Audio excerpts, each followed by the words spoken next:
নমস্কার বন্ধুরা, আজকে আমরা রান্না করব চিকেনের ঝোল, আলু দিয়ে চিকেন দিয়ে ঝোল। এই শীতের মধ্যে রান্না গরম গরম রান্না করবেন চিকেন। এই আমি চিকেন নিয়েছি, 1 কেজির মতো চিকেন নিয়েছি। এবার রান্না করবো আমি। পেঁয়াজ কুচি নিয়েছি, আদা রসুনটা কুচি নিয়েছি, আলু এভাবে কেটে নিয়েছি। আমি পেঁয়াজ আদা রসুনটাকে একটু পেস্ট করবো আর অল্প কিছু পেঁয়াজ রেখে দেবো। তবে চিকেনটাকে আমি হলুদ আর লঙ্কা দিয়ে একটু ম্যারিনেট করে নিচ্ছি।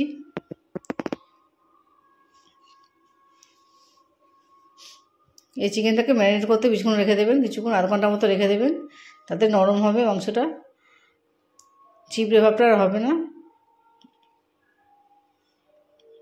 এর মধ্যে তেল না দিলে হবে, শুধু নুনটা হলুদটা লঙ্কাটা মাখিয়ে রেখে দেবেন।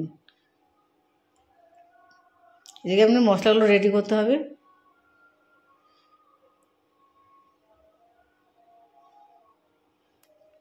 কড়াইতে প্রথমে তেল দিয়ে দিলাম, তেলের মধ্যে তেলটাকে একটু গরম হতে দেবেন। গরম হয়ে গেলে গোটা গরম মশলা, জিরা, তেজপাতা বিভিন্ন ফোড়ন দেব। ফোড়নটা হয়ে গেলে আমি আলুগুলোকে কেটেছিলাম, এই আলুগুলোকে ভালোভাবে লাল লাল করে ভাজবো। প্রথমে আলুগুলোকে দিয়ে দেবো, ভালো করে একটু নেড়ে ছেড়ে গ্যাসটা একটু কমিয়ে দেবেন। আস্তে আস্তে অল্প অল্প আছে ভালো করে আলুটা ভাজা হবে। বেশি বড় আলু নিবি, এই সময় নতুন আলু ওঠে, নতুন আলুটা মাংসের মধ্যে দেবেন, খেতে খুবই ভালো লাগবে। আলুগুলো আমার ভাজা হয়ে গেছে, আবার তুলে নিচ্ছি আমি।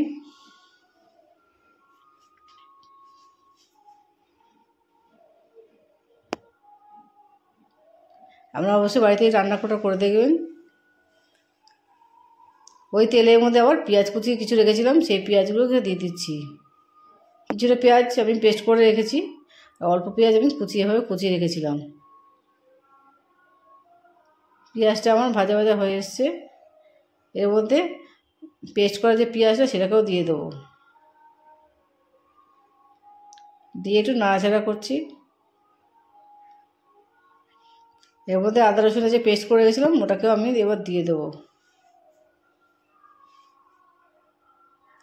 সব মশলাগুলোকে আমি আগে কষিয়ে নেব, কষিয়ে কাঁচা ভাবটাকে দূর করে দেবো।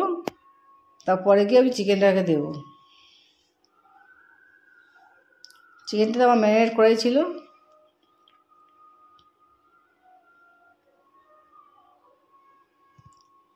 একটু গ্যাসটা একটু বাড়িয়ে দেবেন, এই সময় একটু গ্যাসটা একটু বাড়িয়ে দেবেন।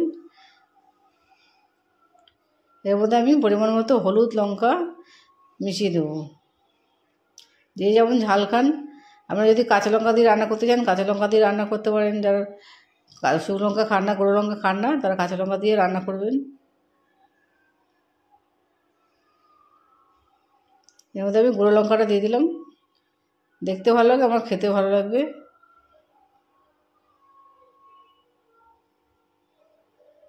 মশলাটা আমার ভালো মতো কষানো হয়ে গেলে এবার চিকেনটা আমি দিয়ে দিচ্ছি।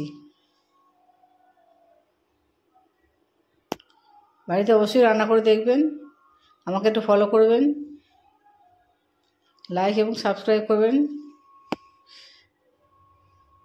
আমাকে কমেন্টে জানাতে পারেন বিভিন্ন রেসিপি, কোন রেসিপি যদি আপনাদের দরকার হয় আমি বলবেন, আমি রান্না করে দেবো। সব রকম রেসিপি আমার কাছে পেয়ে যাবেন। এবার চিকেনটাকে নিয়ে মশলা দিয়ে ভালো করে কষাবো।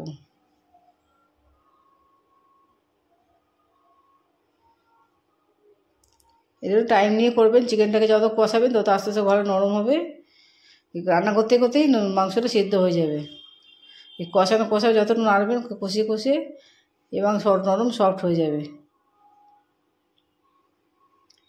এরপর আমি সিদ্ধ করে ভাজা আলু ছিল দিয়ে দিচ্ছি। আলুগুলো তো এমনি ভাজতেই সিদ্ধ হয়ে গেছে।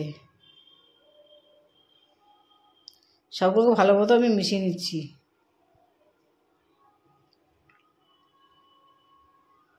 অন্য একটা পাত্রে জলটাকে গরম করে নেবেন।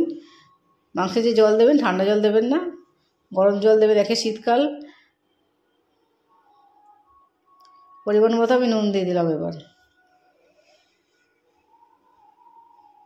আগেও নুন দিয়েছিলাম তো পরে অল্প নুন দেবেন। মাংস মাখানোর সময় আমি নুন দিয়েছিলাম।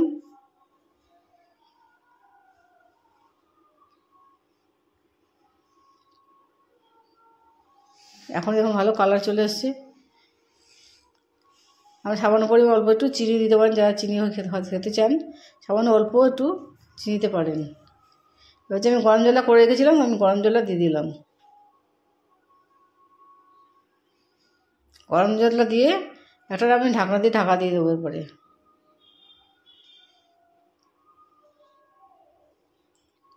এই সময় গ্যাসটা একটু কমিয়ে দেবেন, আস্তে আস্তে করে ভাপে সিদ্ধ হোক। তো মাংসটা আমার সিদ্ধ হয়ে গেছে। এবার আমি ঝোলটাকে একটু শুকিয়ে নেব।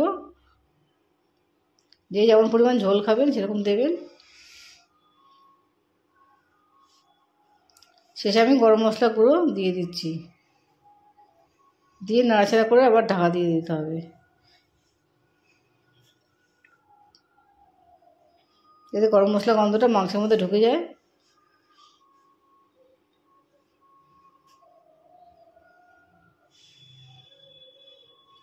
রেডি আমার আলু দিয়ে চিকেনের ঝোল।